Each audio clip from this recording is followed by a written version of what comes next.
Hither came Conan the Cimmerian, raven-haired, sullen hide, sword in hand. A thief, a reaver, a slayer, with gigantic melancholies and gigantic mirth, to tread the jeweled thrones of the earth under his sandaled feet. Good afternoon, folks. Today on the channel, I'm going to be taking a look at Conan 2x20 system by Modiphius. As you know, I cover a lot of Star Trek adventures, and we're exploring that through some tutorials. And so I decided to pick up this game and sort of wrap my head around it. So this is an impressions video, this is an overview video, and it is sort of a review video. It's my initial sort of interest in this game. So let's plow into it and let's take a look at the high points and the low points of Conan 2x20. So first of all, what is Conan 2x20? Like Modiphius' other games, it is a heroic game. It's about big protagonists that have the confidence to take on even bigger foes and challenges, and have some confidence. The momentum and doom system, in this case, is part of that fuel. You're able, as the player, to see kind of how tough things could get in front of you by looking at the doom pool. You're able to take risks adding to doom in order to do even larger feats of heroics. And like Star Trek adventures, Conan tries to seek out the genre ambiance and sort of the feeling of the fiction it wants to represent. I had to really work to familiarize myself with that fiction because Howard's stories of Conan were not something that were in any libraries that I had ever touched, or bookstores for that matter. The buck stops at Howard's Conan stories. Modiphius has really focused down and restricted their scope of the setting material to what appears in the stories so that it's not overwhelming. So while my own imagination for playing and running this game is being fueled by the Conan comics, which I'm finding to be really excellent, from my own childhood experiences with television and with sword and sandal movies, and with my fascination for using this system outside of Hyboria for things like Harn, what you see in the book is going to be strictly the Hyboria as it is seen through the lens of Howard's original stories. And that's a really fun, punchy world. So let's talk briefly about the core mechanic of the 2x20 engine. You have a core 2x20 that you're able to roll, and you're looking to roll under a target number which comes from your skill. You can buy additional dice by adding to a pool of tokens called Doom, or by spending tokens that are gained through previous successes called Momentum. And for each die that you roll under, you generate a success. You can sometimes generate a critical success, which counts for 2, and you're looking to exceed a difficulty, which starts at 1 and can go as high as 6. The downstream consequences of this very interesting rolling system means that you either have to take significant risks, which cut the Game Master a blank check in the form of Doom to kind of escalate the danger in the story, or you have to set things up by working with your fellow adventurers to gain momentum for more difficult tasks. So leaping a chasm, which is difficulty 5, because it's so superhuman, is going to be something which is going to be costly, or it's going to require build-up. It's going to be paid off in terms of the story. So unlike other kind of supers-style systems where you can always do absurdly difficult things, instead they are punctuation marks. And I think that's really awesome and a really fun way of saying yes to really audacious protagonists that are ready to trod the jeweled thrones of the earth and yet have human vulnerabilities. So let's cut our teeth a little bit deeper into the system and look at some of the interesting kind of highlights and mechanics, some things that I think were very interesting choices made during the design process. So a really interesting thing in Conan 2x20 is gold. They've distilled and quantized wealth down into something very small. So like 2 gold is a lot of money. When you need to buy something that's very costly, you might spend 1 gold. If you successfully sort of pickpockets all day as a rogue in a busy city, you may be able to get 1 gold. This is a really fun way of leaning into the protagonists really wanting and requiring real tangible wealth, while not having to deal with a lot of zeros after every number. I think it really makes it fun to be rich again.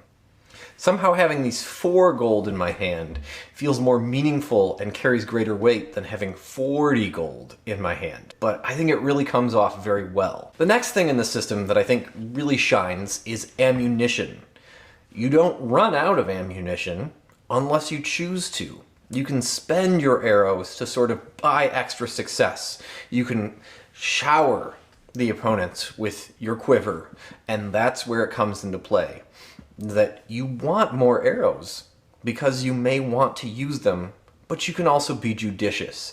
So that sort of survival horror aspect where you're checking off individual pieces of ammunition isn't there, and yet you can care about replenishing your ammunition. You can care about having no more ammunition. It's a choice that you made for yourself. And we'll see more of that as we delve a little bit deeper into the engine. But that's just a taste. Finally, I think a really cool mechanic in this system, but one that's particular to the Howard stories, is the idea of carousing.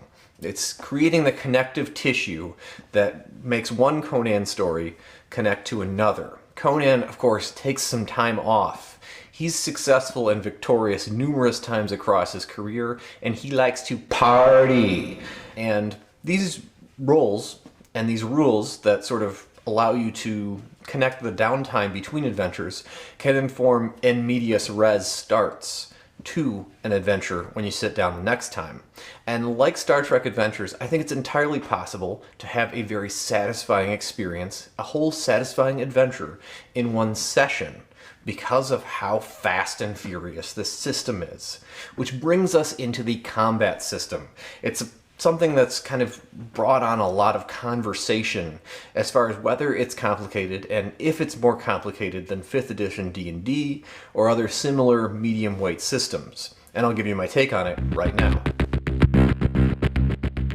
So the core mechanic of 2die20 is extended by having some damage dice. You have 2 blank faces on a die. You got 1 face which has a 1, 1 face that has a 2, and 2 more faces that have a 1+ effect. And so various weapons will have different powers when you roll an effect. It could just be that they deal an additional 1 point of damage. It could be something more, like that they grapple the foe. And those effects sometimes happen and sometimes don't. You can roll 5 of these dice and deal 10 damage, which could inflict a lot of injury.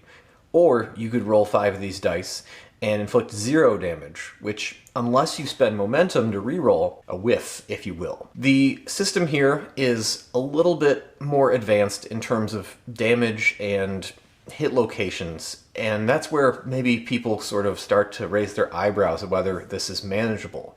And I think it really is. So here's the deal. When you take 5 damage after your resistance from your armor, you take a harm. This is where you start taking penalties. If you're familiar with Saga Edition of Star Wars D20, sort of the same thing going on here. And you can take up to 5 harms until you die. You can avoid a harm by sacrificing the piece of armor that's sort of on the location that you were just hit in. And that's where the really fun part comes in, is that armor is something that's fleeting, and it's something that is going to shape the course of a battle. It's going to get pulpy. Conan's helmet breaks, and so he grabs that helmet by the horn and clocks a dude in the jaw, and the action continues. The action escalates. It's kind of cool.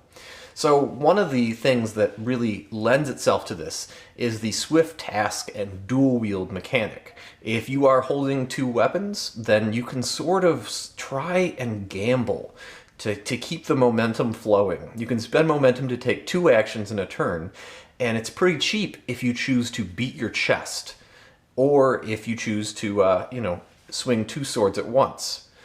Now, what did I mean about beating your chest and displays? Well, heroic displays, especially if you justified them by your actions, by chopping off an opponent's head and brandishing the gory results, or simply, saying, I am Conan of Samaria, hear me roar.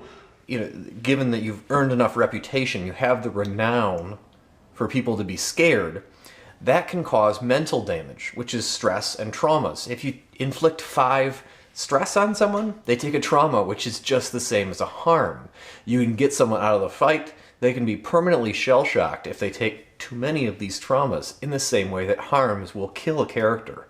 This is a really fun thing because really terrifying sorcerers are the most damaging wielders when it comes to stress and trauma. If you cast a spell, in the turn afterwards, you can brag about it, and it really will lead to people running away. So let's consider in totality the complexity of this combat system, sort of give it an airing.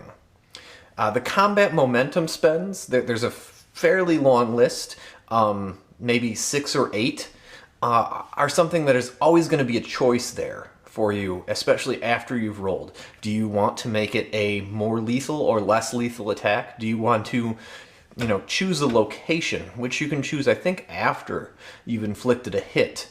That list of choices is something that could paralyze some people. And on the character sheet, they didn't make room for those basic spends, a list of them. I think that that's something that you really will need a card in front of everyone as they start to learn this.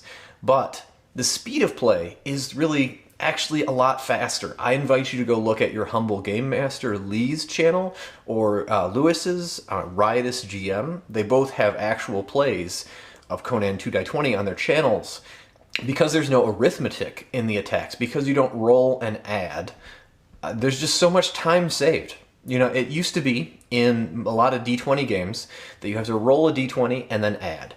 Really what we're doing is we're rolling a dice pool system, and it's a very small pool, somewhere between 2 and 5 dice after all, and the rest is all interacting with the tokens and invoking effects. So once you've learned those things, once you've learned how to make them work, things really roll along very quickly. Same goes for the damage numbers. These pools of damage, once you learn how to roll these dice, the number of dice that you're rolling and the range of numbers that you can roll with this dice as a sum is much more humble and manageable.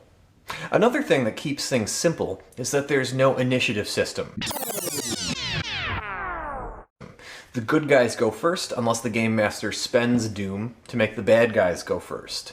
And so that's a point where, normally there would be more die rolling and more time spent, and instead the game rolls on. And finally, instead of a Vancian spellcasting system which kind of escalates in complexity and takes more and more time out of your session, sorcery is not only very costly and dangerous to use, but it's relatively simple. And it invokes a lot of creativity as far as how you flavor the effects and how you use the different disciplines of sorcery. So what's my answer to this question of complexity in the combat system? Well, I think that it plays fast. This is no Rollmaster. This is no GURPS. This is fast, furious, and flowing. And that's exactly what it should be for the genre. So I think that it's really looking good to me. So is Conan 2-20 a game that I'm really excited to play? Yes. Is it a game that I'm really excited to run? Well, I have a love affair with other settings besides Hyboria, and I kind of feel like I want to use this game for those settings because of the heroic protagonist kind of assumption and cliche in this game. Because I want my players to explore the world by becoming a part of it, by moving and shaking in the Game of Thrones at the highest levels. Yes, it's a very pulpy thing to give players these empowerments in the form of choosing to lose their helmet to save their head. Yes, it is somewhat empowering and pulpy to say you can choose to run out of arrows in order to get more momentum on this ranged weapon test. But I think that the end result is more push and pull, more dynamic feeling as far as how you're interacting with the story and the world. This is a very crunchy game, but it's one that flows. And I can speak to my experience with Star Trek, and I can speak to Lee and Lewis's channels, who are some friends of mine. And I think that this is a system that's worth your consideration. I'm the Complex Games Apologist, and if you'd like to hear more about 2-20, then go ahead and subscribe, and hit me up in the comments below for any questions that you may have, any other games that you think I should be reviewing here on the channel. For now, have a great new year.